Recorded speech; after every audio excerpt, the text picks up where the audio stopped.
kan mamamnya kena ada ubat TikTok nyan ya pegot nandroi anu Allah nyan hanjud hai mutuahai bertentangan dengan surat mono, bertentangan dengan surah Al-Ikhlas.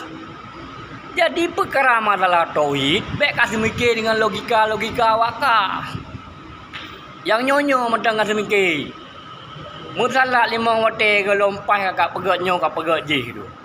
Jadi wahai syaralun mutuah orang Aceh, nah urung-urungnya lagi yang pegah bahawa Muhammad itu Allah, Allah itu Muhammad, yang kasilah ke?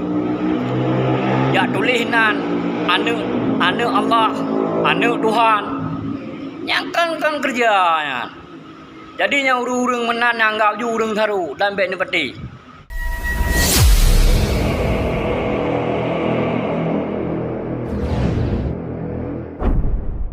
Assalamualaikum warahmatullahi wabarakatuh. A'udzu billahi minasy syaithanir rajim. Bismillahirrahmanirrahim. Qul huwallahu ahad. Allahus samad. Lam yalid wa lam yulad wa lam yakul lahu kufuwan ahad. Katakanlah wahai Muhammad, Allah itu esa. Ya.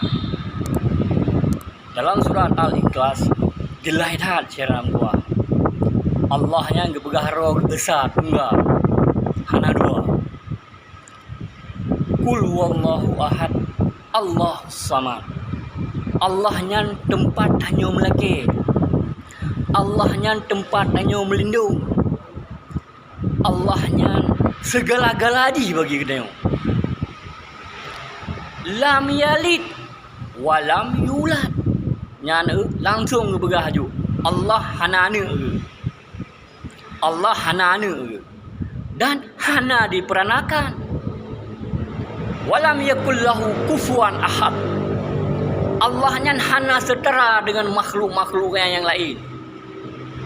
Hana setara, hana sama, hanjut tak sama. Jadi maka orangnya lu begah bak cerai-cerai lun. Katanya orang Aceh bek memang. Ya buh nandro anu Allah akan mamamnya. Kena ada ubat TikTok nyan. Ya pegot nandroi anu Allah nyan hanjud hai mutuahai. Bertentangan dengan surat mono. Bertentangan dengan surah Al-Ikhlas.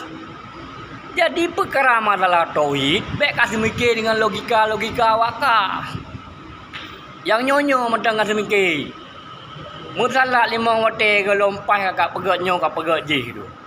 Jadi wahai syaralun mutuah orang Aceh, nah urung-urungnya lagi yang pegah bahawa Muhammad itu Allah, Allah itu Muhammad, yang kasilah ke? Ya tulis nan anu Allah, anu Tuhan, yang kan kerjanya. Jadi yang urung menan anggap ju urung taru dan baik ni peti. Jadi tiga tek lembaga wahai syaram dua bahawa Allahnya hanana dan hanjut tabuh nan genanya. Anu Tuhan, anu Allah tabuh nan dayo hanjut. Secara bahasa mentang hanjut, pulom secara keyakinan. Jadi ehno gile video yang singkatnya semoga benar manfaat katanya mendung. Jadi bek saru sarana semiki. Ya, berjernih betul oleh makaji kan Al-Qur'annya ne pakai sebagai panutan udip ne. Jadi Al-Qur'annya kan sekedar untuk orang mati, Al-Qur'annya untuk katanya udip sebagai pedoman. Sehingga katanya bek sesat lagi-lagian. Kata apa nan katanya anu Tuhan, anu Allah. Muhammad itu Allah, macam-macam kalau boleh. Makaji nomorno Quran. Dan eno gila dari ulun, terima kasih yang dalam bung guru-guru drone. Lebaran guru lagi. Assalamualaikum.